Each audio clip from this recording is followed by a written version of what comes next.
Hello all, this is Mark Van Dordering of the Brainwagon blog, and I just thought I'd show off some of the cool features of Minecraft.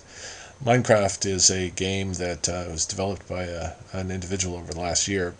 Apparently he's gotten enough money recently to actually begin a company around it to actually develop this game, and it's kind of cool in a sort of Lego-y sort of way. You get to dig around and build stuff, and I'm finding it kind of amusing. I thought I'd start down here. I sort of fell in a hole, and I think that's the hole I fell down because I probably dug that originally. And not quite sure how I'm going to get out of here, but it looks promising up this way. The coolest thing about Minecraft is the world is sort of big and expandable. It starts out big, and as you sort of reach the edges of the world, it gets bigger and bigger and bigger, and you just keep going and going and going. And you can always do things like, oops, that wasn't quite what I was after.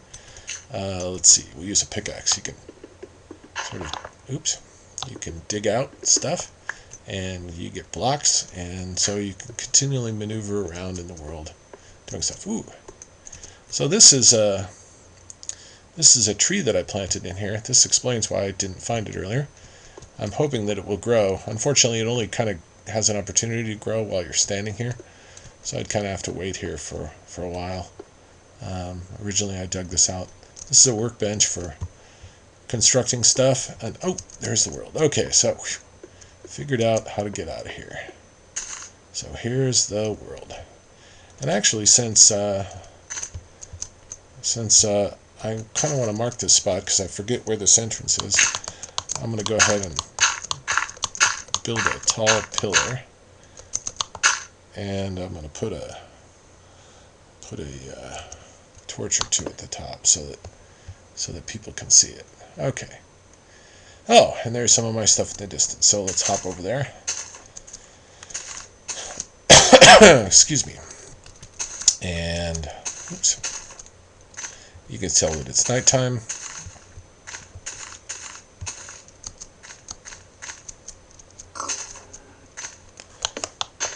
Oops. Well, I guess I could put some more of those around.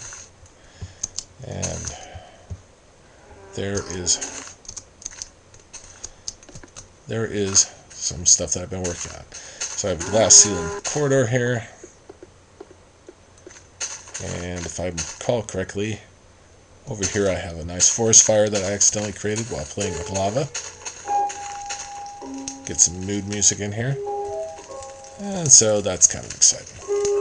But this is stuff that I was just tinkering with. I'll go back to my main area here. There's actually a little dungeon down there, but nobody cares. So I constructed this roadway to go from mountaintop to mountaintop. And over here is the castle that I sort of built in the beginning.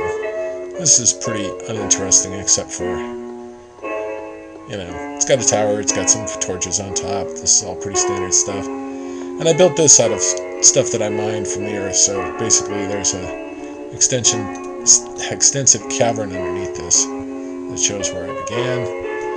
The layout's really horrible, but I was experimenting, so this is sort of what you do when you're just a beginner at this.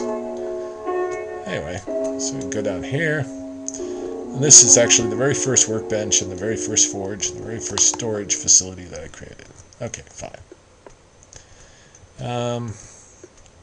Over here is some of the better stuff that I've been constructing. So let's go wander down here. Trying not to fall in any holes. This is the first pool I made. And I've recently constructed an adjacent... Oops, the door's on this side. This is another filled-in pool with some fencing around it to keep the piggies out. I created a little greenhouse inside to grow some food and flowers, so that's kind of my first attempt at that. Originally I was going to make a glass ceiling and then put water in it to make sort of a glass bottom swimming pool. I thought that would be cool. The water just doesn't work right when applied to glass. It's sort of strange, so I eventually ended up having to fill that in with dirt, which is kind of annoying, but there you go. And there's a nice calm swimming pool, which is kind of fun. One of the tricks I got from the internet is the idea of building a cobblestone maker, and this is something that's really useful because mining for cobblestones is kind of tedious, it takes time. So this is a gadget that has some lava inside, and every time you chop out a block, if you look down here at the thing that says in slot 4, it says 16, you can see that as I make blocks, they eventually get swept into me, and it increments. So you can just sit there and make blocks all you want.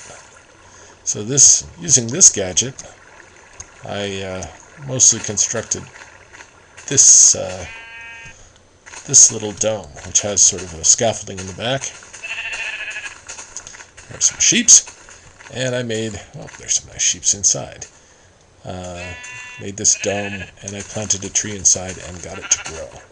So this tree was something I planted in. So that's kind of cool.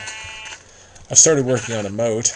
I'm sort of beginning to understand how water works, so it's not too tricky once you get used to it. But lots of wildlife, and eventually I'm going to fill this whole area down in here with water.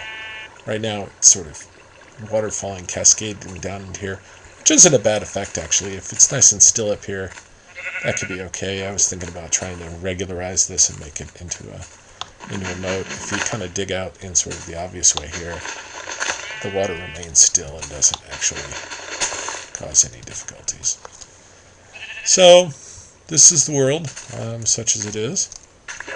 And down over here you can see a pillar to mark another dungeon entrance that I did. And this is the world. I hope you enjoyed my brief tour. I've wasted way too much time on this.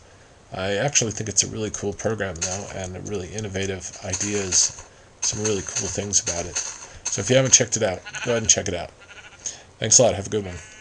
Oh, by the way, this was recorded with HyperCam, which is a free program that if you install it, it tries to install some stupid toolbar, but other than that, it seems to work pretty well. Have a good one.